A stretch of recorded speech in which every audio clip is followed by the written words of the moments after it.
gentlemen. I mean, they weren't assholes. They were nice men, but they were hardcore. They were hard-working men. Sam Elliott's deep, gravel-heavy voice has shaped whole generations, powerful, grounded, and stamped with that old-school Western grit. But behind the mustache, behind the wide-brim hats, behind that calm, unshakable walk, there's something most people never get to see. A quiet storm he's been carrying for decades, a frustration he kept locked up while the whole world thought he was unbothered. And please hit the subscribe button. It costs you nothing, but it means a lot to me. Across his legendary 60-year run, Sam earned respect from directors, co-stars, and anyone who loves a real Western. But there are 6 names he never forgave.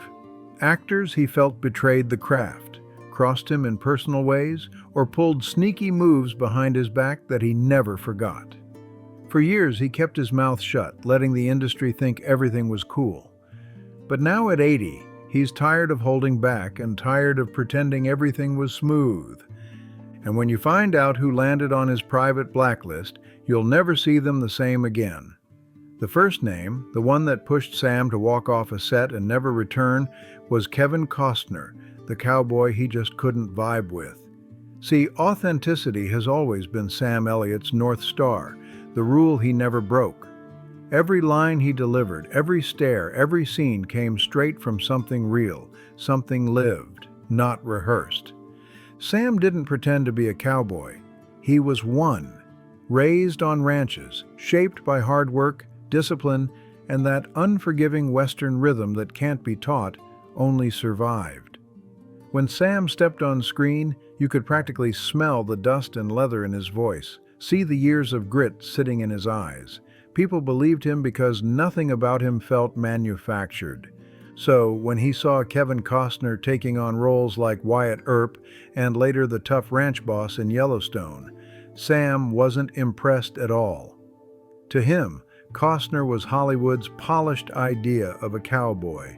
Clean boots, clean angles, clean lighting, and lines that felt like they were pulled off a perfect script instead of a real life. As Sam once put it, Costner plays a rancher like it's dress up, not real living. Sam once told a close friend, "He's pretending to be something he doesn't even understand." And he said it with that low, steady heat only Sam Elliott can deliver. While audiences were hyped over Yellowstone, the sweeping camera shots, the family tension, the drama soaked in gravel-voiced attitude, Sam just shrugged, rolled his eyes, and kept moving. To him, nothing about it reflected the West he actually lived through. What Sam saw on that screen wasn't the land he grew up on. It looked like a polished fantasy to him, a ranch world built for people who never pushed a fence post into rock-hard soil or woke up to the smell of cattle, dust, and cold air before sunrise. In Sam's mind, Yellowstone felt like the West seen through a postcard filter. Romantic, shiny, too smooth to be real. Nothing rough, nothing raw, nothing that carried the truth he believed Western stories were supposed to protect. Insiders even revealed Sam was offered a cameo on the show, but he shut it down instantly. His words were sharp, his tone solid. It's a soap opera in a cowboy hat, and he meant every bit of it. That refusal wasn't only about the script, it was a full-on statement, a quiet and steady way of saying he rejected everything the show stood for. To Sam, Westerns were never just entertainment. They were a code, a way of showing grit, honor, silence that spoke louder than long speeches, and values built on hard living. The West wasn't meant to sparkle or look staged. It was supposed to have meaning, weight, struggle. But Costner's version, in Sam's eyes, was all polish with no backbone, beauty with no soul. And whenever the two men ended up in the same room, the air got tight fast. One producer said, "They never shouted, but the silence between them could freeze a desert." And that ice-cold tension was just the opening round before things exploded again when the power of the dog came along. In 2021, Sam Elliott shocked Hollywood when he ripped into The Power of the Dog and its star Benedict Cumberbatch without holding anything back. No polite tone, no careful wording, just raw, straight-up frustration that hit like a loud slam in a silent room. And for Sam, it wasn't just about pacing or artsy choices. It cut deeper than that. To him, Benedict Cumberbatch, polished, British, and precise, had no business stepping into the world of the American West, and Sam made sure the whole country heard his thoughts. He went after Cumberbatch's accent, his posture, even calling his take on a rancher dainty, and he said it with a tone that wasn't meant to be smoothed over later. Then came the line that set the industry on fire. "What the hell does this Brit know about the American West?" Sam scoffed on a podcast, sounding equal parts annoyed and done with the whole situation. The internet blew up instantly. Fans of Cumberbatch and supporters of the film rushed online, defending the movie with everything they had. Critics clapped back too, calling Sam a relic, a man stuck in the past, someone who couldn't handle the Western genre evolving. They accused him of guarding the frontier like it was his personal territory, holding on to old-school ideas of toughness that didn't match modern storytelling. But Sam didn't blink. No apology, no softening, nothing. He stood his ground the way a cowboy squares up to a storm rolling in.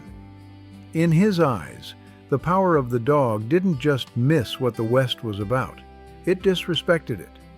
He believed the film dressed up fragility as heroism, twisted strength into something broken, and stripped the Western of the honor and grit he spent his whole career protecting.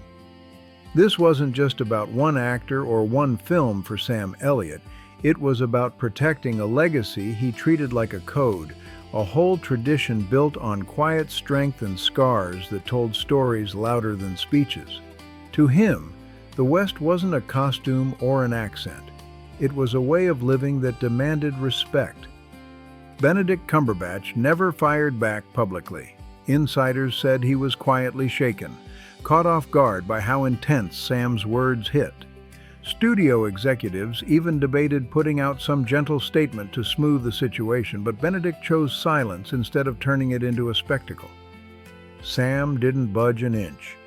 He stood by every word like a gunslinger who had already taken his steps, aimed, and pulled the trigger. In Sam's mind, the West wasn't entertainment. It was a creed built on honesty, toughness, and a sense of belonging you couldn't fake. And nobody, no matter how talented or award-winning, was going to rewrite the meaning of the craft he spent his life honoring. But if his comments about Cumberbatch rattled Hollywood, what came next shook it even harder. His next target was Ashton Kutcher, a man Sam believed had turned acting into something embarrassing instead of sacred. To Sam, acting was never about fame, charm, or clicks. It was about truth, discipline, patience, and digging into something raw and lived in. So watching Ashton rocket off that 70s show, glide through glossy rom-coms, and then switch into Silicon Valley investor mode didn't inspire him. It annoyed him.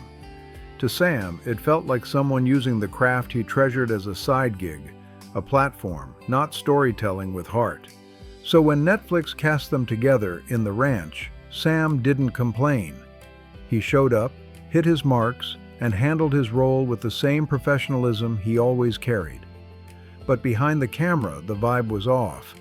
Crew members remembered the silence between them, heavy, uneasy, almost electric. The kind of tension you feel even when nobody says a word. Sam never caused drama on set, but his frustration slipped out in low conversations people weren't meant to hear. "He's a good guy, but he's no actor," he was overheard saying, and that line carried a sting. It wasn't Ashton's personality that rubbed him wrong.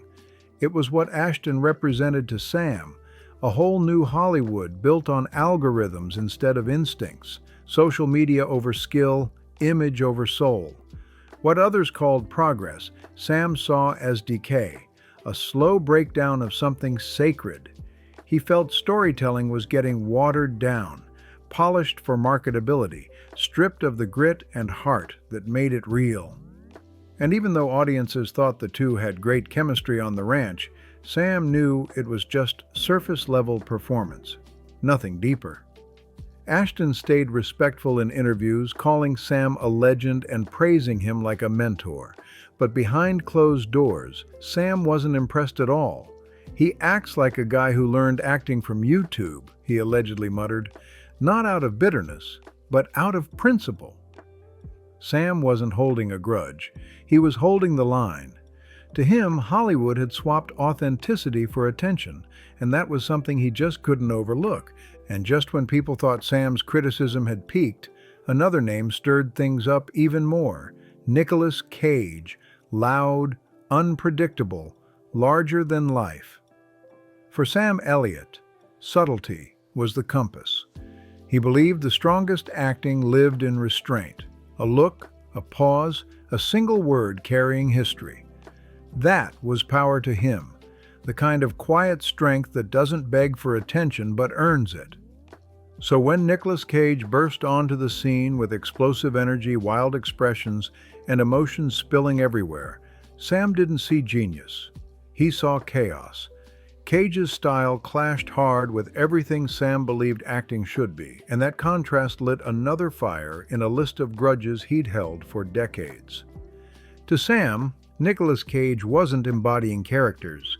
He was performing himself, a one-man circus blasting noise and chaos everywhere he went. Even when they worked together on Ghost Rider, Sam stayed polite and respectful, but he kept a clear distance, never letting the vibe turn warm. And later, when he spoke in interviews about actors who hijacked scenes with ego, turning every moment into a personal spotlight, the message was sharp enough that people didn't need names. Everyone knew who he meant. To a trusted friend, Sam once said, "He's more firework than flame, bright, loud, and gone in a second." And that summed up how he saw Cage's whole approach. While Nicolas Cage built a cult following off unpredictability and wild energy, Sam stood firm in what he valued most: control, depth, and a slow, steady fire that actually lasts. Sam believed real power in acting came from pulling the audience in close, not overwhelming them until they backed away. To him, Cage represented a worrying shift in movies: shock over story, flash over substance, style drowning out meaning. And even though Cage won awards and critics praised his brilliantly unhinged style, Sam never bought any of it. In his eyes, trophies meant nothing if the performance felt empty. Acting was about truth, stillness, and that quiet human spark that makes a moment breathe, not noise and chaos. Then came the name nobody expected: Jeff Bridges, the friendship that went cold. There was a time when Sam Elliott and Jeff Bridges felt cut from the same rugged stone, grounded, soulful men who could say everything with barely a word. They didn't need fireworks or big speeches to own a room. They just were, and everyone felt it.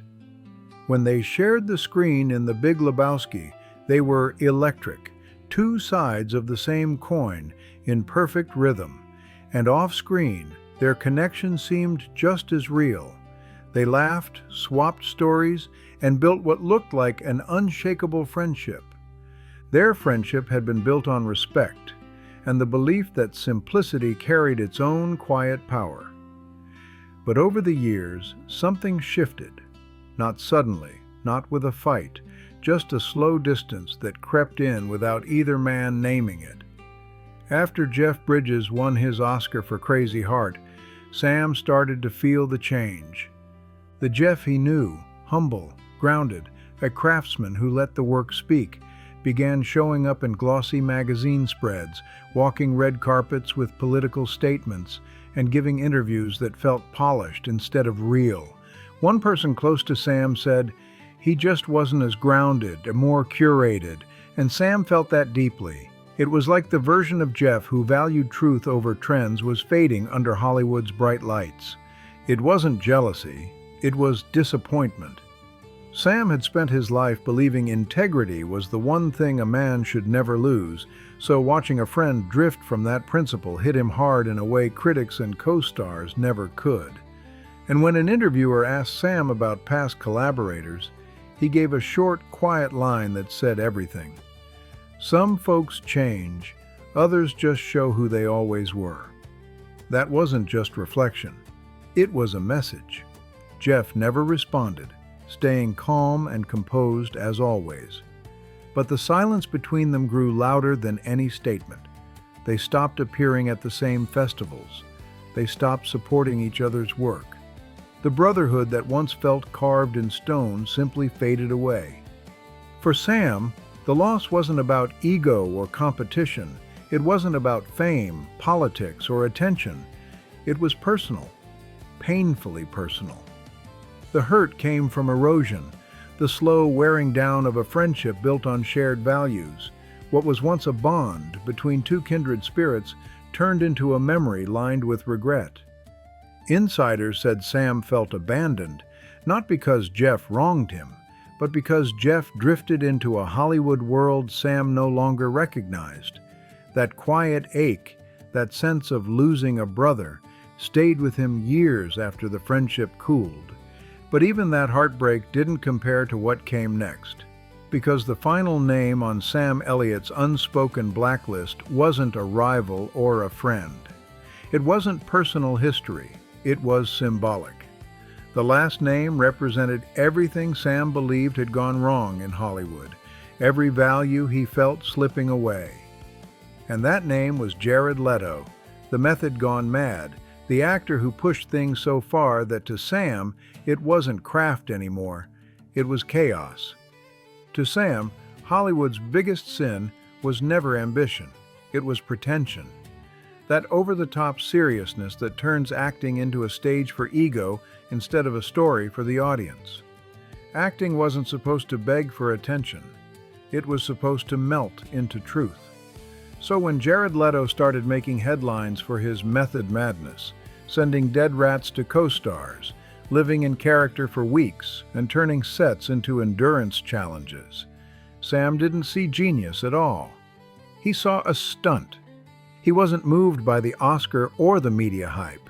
He was annoyed by how the industry praised the spectacle instead of the soul behind the work. "That's not talent," Sam reportedly said. "That's theater pretending to be art." And when Sam dropped a line like that, he meant every syllable. Behind closed doors, he was even sharper. "If it takes that much effort for him to act," Sam told a friend, "maybe he's in the wrong business." To Sam Elliott, real acting never needed shock value or chaos. It needed discipline, humility, and quiet respect for the role. Not a circus act built to grab headlines. Acting was sacred to him, real, grounded, human. Not tricks, not pranks, not noise. And in that belief, Sam stayed firm, steady as ever. The last cowboy standing in a Hollywood that seemed to forget what honest storytelling even looks like.